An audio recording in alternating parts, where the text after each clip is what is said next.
ที่ไรก็เป็นลมแล้วมาซอยคอยแน่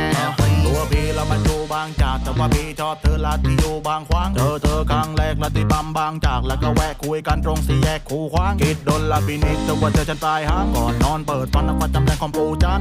ตัวพี่เบาไม่ใช่คนกล้าหาญแต่ว่าเธอก็เดินกับพี่ตามที่พี่บ้านนั้นเป็นคนอยู่ในดอกทางกินเตียวยังต้องใส่เครื่องปรุงแต่ทำไมกินเธอฉันจะไม่ใส่ถุงก่อนจบคืนนี้จะไปดูหนังลุงกลับบ้านกินข้าวแต่ว่าข้าวลืมหุงแล้วก็ไม่เป็นไร